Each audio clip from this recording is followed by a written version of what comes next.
सबसे पहले मैं कचहरी बनाऊंगा, ग्राम कचहरी बनाऊंगा और उसी में टोटल केस मुकदमा जो भी होगा सारा हमारा पब्लिक उसमें आएगी, बैठेगी, न्याय होगा और कोर्ट कचहरी नहीं जाना पड़ेगा। थाना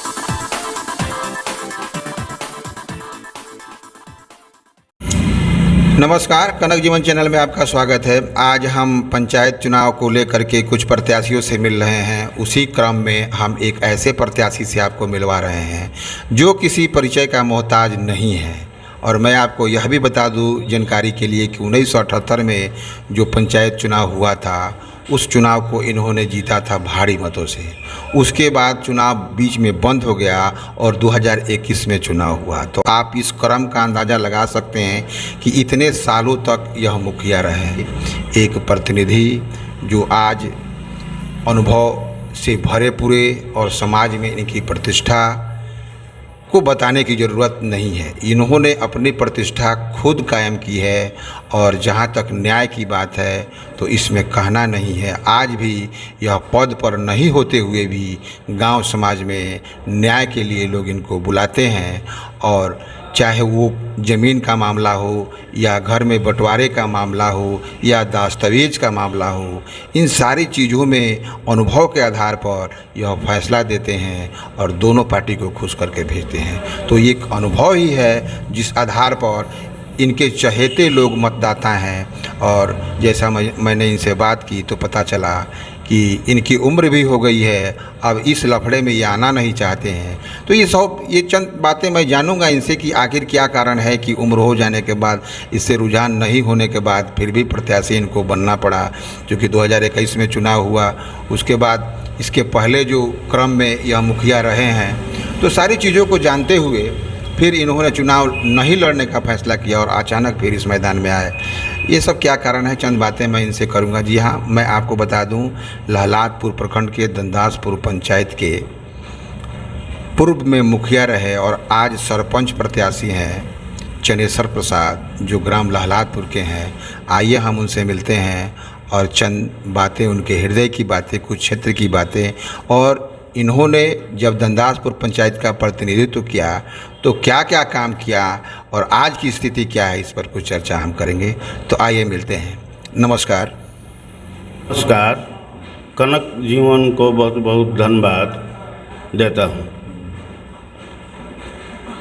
अच्छा, मैं एक बात आपसे मुखिया जी जानना चाहूँगा कि आप तो बहुत सालों तक 78 से जो चुनाव हुआ वो विजयी हुए, उसके बाद 2021 के पहले तक आप मुखिया रहे।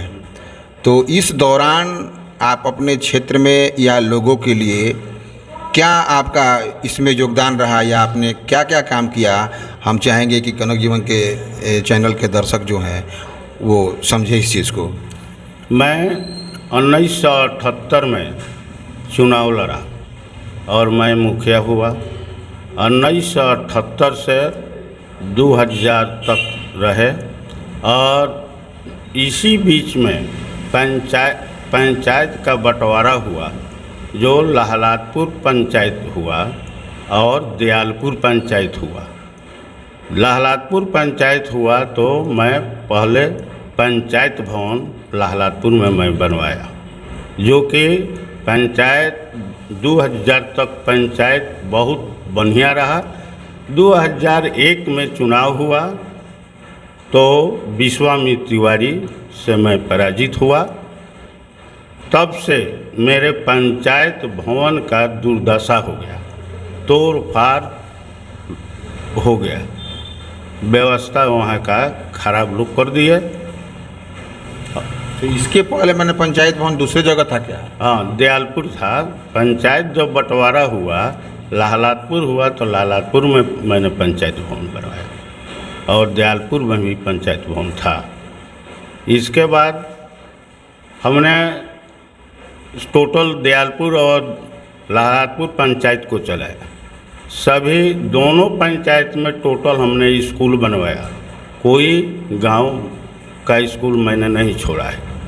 और इसके बाद मैंने ब्लॉक लाया, हॉस्पिटल लाया, थाना लाया, आज भी है और चल रहा है, जो कि हमारा जनता आज महसूस नहीं करती है। बनियापुर जाना पड़ता था, लेकिन आज लोग दौड़ कर चले जाते हैं, ब्लॉक में अपना काम कराते हैं।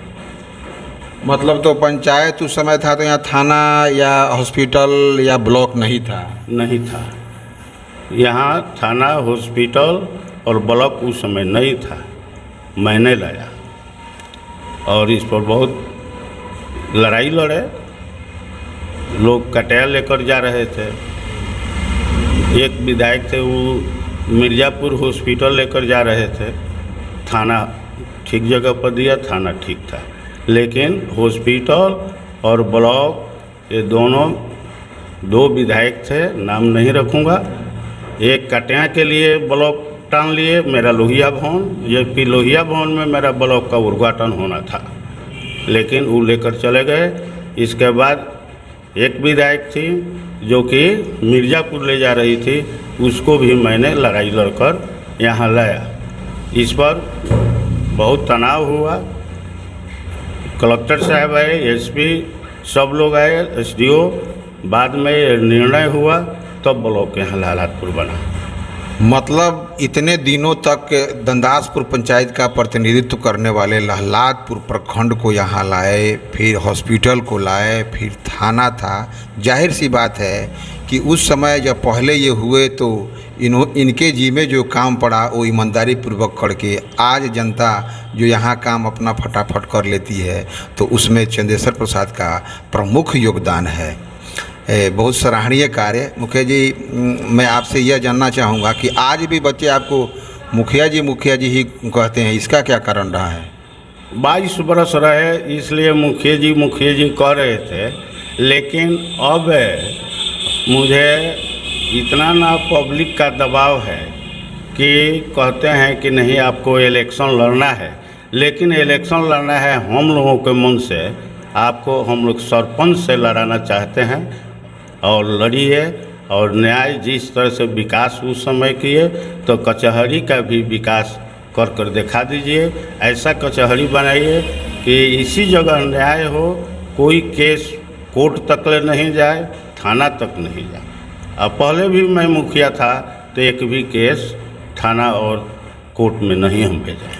ओ, तो मतलब मुखिया प्रत्याशी आपने इसलिए नहीं हुए कि जनता ने आपसे कहा कि आप मुखिया को छोड़िए, आप चूँकि न्यायप्रिय रहे हैं, न्याय आपका ढंग से रहा है, तो आप सरपंच के उम्मीदवार बनिए और हम लोगों की सेवा कीजिए। हाँ, अब पब्लिक जब कह रही है तो हम भी चाह रहे हैं कि सरपंच पर लड़ाई लड़कर यह भी विकास करें, न्याय दिखा दें कि हाँ इस तरह से न्याय होता है। आज जो अगला पीढ़ी आए तो इसको भी देखें कि फलानवा किस तरह से चलाए, जो कि मुखिया काल के देख चुके हैं 4 मुखिया, लेकिन अब सरपंच 20 बरस हुआ, पब्लिक देख रही है। अब हमको दिखा देना है कि सरपंच पद कैसा है और किस तरह से कचहरी चलता है, किस तरह से न्याय होता है। अच्छा, तो एक चीज़ मैं आपसे जानना चाहूँगा कि ये सरपंच का इस क्षेत्र में कार्य क्या होता है, किस तरह से कार्य सरपंच करता है, उसके कौन से सपोर्टिंग बॉडी होते हैं और क्या उनका काम होता है? काम है कि पब्लिक है, मार झगड़ा हुआ ग्रामीण में, पौर परिदारी में, वो लोग आएंगे दरख्वास्त देंगे, तो उस पर दोनों पार्टी को बुलाएंगे और बुलाकर दोनों आदमी को समझाएंगे। उसमें हमारा सहयोगी होते हैं पंच, इसमें होता है पंच। हर एक वार्ड में पंच लोग हैं, पंच को बैठाएंगे कचहरी में, उसमें टोटल इंक्वायरी होगा कि किन में कितना दोष है, उस तरह से केस को निपटारा कर दिया जाएगा।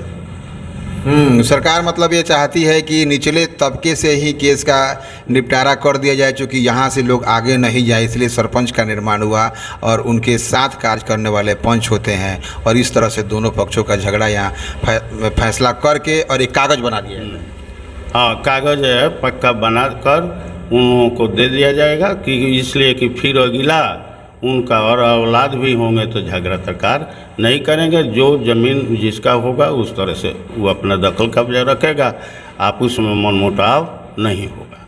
चंदेश्वर जी, मैं आपसे एक बात और जानना चाहूँगा कि पहले का जो परिवेश था चुनावी, आज का चुनावी परिवेश जनता की समस्या ज्यों की त्यों पड़ी हुई है। नेता बनने के लिए 100-200 बन जाते हैं, जिनको बैठने का भी जगह नहीं है, बोलने का भी ढंग नहीं है, वो भी अपने आप को स्थापित करना चाहते हैं। खैर, यह लोकतंत्र है, लोकतंत्र में सबको आज़ादी है, कोई भी सामने आ सकता है, समाज का प्रतिनिधित्व करने के लिए सोच सकता है।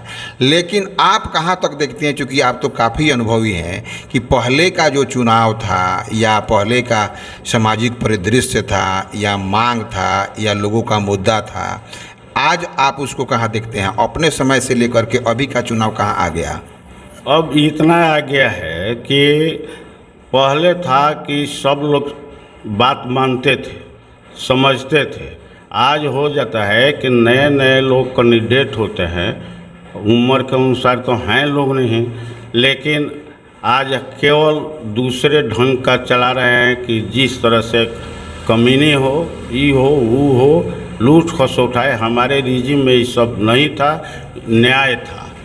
हम लोग विकास का काम करते थे। यहाँ लोग ये है कि चलिए इनको ये कर दें, वही कर दें, दो ग्रुप बना लेते हैं, बाकी पब्लिक मरे या जिए उससे उन लोगों को कोई वास्ता नहीं रहता। इन लोगों को ढंग नहीं है पंचायत चलाने का। तो एक चीज़ और मैं देख रहा हूँ, वही चीज़ मैं आपसे अनुभव लेना चाहता हूँ कि पहले जब कोई प्रतिनिधि खड़ा होता था तो उसके पीछे 100-200 आदमी जब जहाँ चलते थे चल देते थे। लेकिन आज का चुनाव परिदृश्य बदला है, जो एक प्रत्याशी है वही वोट मांगने के लिए इधर उधर घूम रहा है। तो ये कौन सा प्रचलन या ये कौन सा सिस्टम चल दिया चुनाव में, आज मुझे समझ में नहीं आता। इस पर थोड़ा सा प्रकाश डालें। इसलिए कि उन्होंने अपना कर्तव्य का पालन नहीं किया, विकास नहीं किया और किसी पब्लिक से आम दरफ नहीं रखे।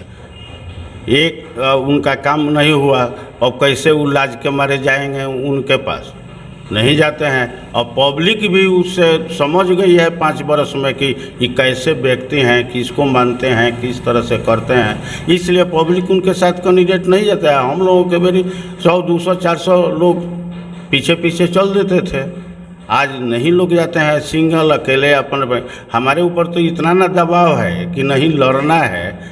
यहाँ तक लोग कहते हैं कि केवल सिंबल लिया कर अपना दे दीजिए, हम लोग आपको जिताएंगे। तो इसलिए हम लड़ रहे हैं।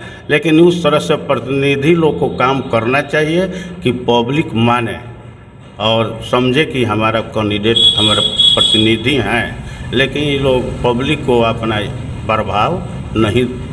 चुनाव चलता है, चलता ही रहेगा।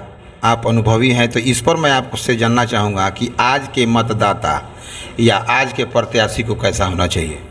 वो आज के जनता चाह रही है कि मेरा प्रत्याशी एवन को हो, समझे बात को और न्याय करे, उसी को लोग वोट देंगे और विकास का काम करे। वो अब पहले जो था, अब उस तरह का पब्लिक सब जान रही है कि किसको हमको वोट देना है, को इस लायक है, वो मन बना लिया है। उन लोगों को घेरने और एथी करने से पब्लिक भरमने वाली नहीं है, अच्छे कैंडिडेट को वोट देगी। तो क्या कारण है कि नेता बहुत हुए, प्रत्याशी बहुत हुए, सब लोग धनी मनी भी हुए, पढ़े लिखे भी हुए, समझदार भी हुए, लेकिन समाज की या क्षेत्र की जो समस्या है वो समस्या ज्यों की त्यों बनी हुई है? इस पर आप क्या कहना चाहेंगे? इस पर वो लोग हैं कि अपने कमाने के फेर में लग जाते हैं और विकास का काम नहीं करते हैं। इसलिए पब्लिक क्षुब्ध है, विकास में उन लोगों को रुचि नहीं रहता है कि किस तरह से विकास हो। कोई आज तक ले विकास, पंचायत का सामूहिक विकास तक हम देख रहे हैं अपने रिजिम से लेकर आज तक कि सामूहिक विकास का काम एक भी नहीं हुआ है। जो हुआ है हमारे हाथ से हुआ है, हमने किया, जबकि उस समय फंड भी नहीं था। जबकि कुछ नहीं था, बस किरासन तेल, चीनी, अपना मुखिया जी। इसके बावजूद भी हमने अफसर लोग को मिलाकर अपना काम किया और पंचायत का हर एक गांव में मिट्टीकरण कराया, स्कूल बनवाया, सब कुछ मेरा किया हुआ है। 4 मुखिया के अभी तक ले हमने नहीं देखा है कि कौन विकास का काम हुआ है। तो आप तो अब मुखिया प्रत्याशी नहीं, सरपंच प्रत्याशी हैं। तो अगर जनता आपको वोट देती है, जनता आपको प्यार दुलार देती है और आपको वह पगड़ी देती है सरपंच का, तो सबसे पहले आपका काम क्या होगा? सबसे पहले मैं कचहरी बनाऊंगा ग्राम कचहरी बनाऊंगा और उसी में टोटल केस मुकदमा जो भी होगा सारा हमारा पब्लिक उसमें आएगी, बैठेगी, न्याय होगा और कोर्ट कचहरी नहीं जाना पड़ेगा, थाना में नहीं जाना पड़ेगा। हम लोग इसी जगह बैठकर अपना निपटारा करेंगे। पहल का काम मेरा कचहरी बनाना है और दिखा देना है कि विकास का काम कैसे होता है। पहले जो विकास का काम किया है उसका चौगुना कचहरी का विकास करूँगा। मतलब पहले अगर जनता इनको प्यार देती है, अगर ये जीतते हैं और सरपंच बनते हैं तो ग्राम कचहरी का निर्माण पहला इनका काम होगा। तो मुखिया जी, मैं अंत में यह आपसे चाहूँगा कि आप जनता के लिए अपने तरफ से क्या कहना चाहते हैं? हम तो जिस तरह से जनता हमको कर रही है उनके लिए हम धन्यवाद देंगे कि हमको वो जिताए हैं, हमसे मदद लें, विकास का काम कराएं।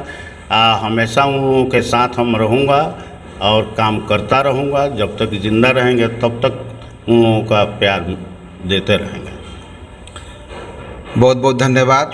चनेश्वर प्रसाद जी अभी कनक जीवन चैनल पर अपनी बातों को रख रहे थे कि इन्होंने इतने दिन तक मुखिया रहे, फिर अभी ये सरपंच पद के लिए प्रत्याशी हैं और जीतेंगे तो ये क्या करेंगे, फिर पहले का परिदृश्य, चुनावी परिदृश्य क्या रहा है, अब क्या रहा है, ये सब मिली जुली बातें हमने की। चूँकि इस पर समय का बाउंडेशन है, बहुत कम समय में बहुत अधिक जानकारी मैं आपको दे देना चाहता हूँ। तो इस तरह से आप इस वीडियो को देखें, समझें और कैसा लगा और क्या जानना चाहते हैं कमेंट करके आप ज़रूर बताएं। मुखिया जी, आपने बहुमूल्य समय कनक जीवन चैनल को दिया, इसके लिए आपको धन्यवाद।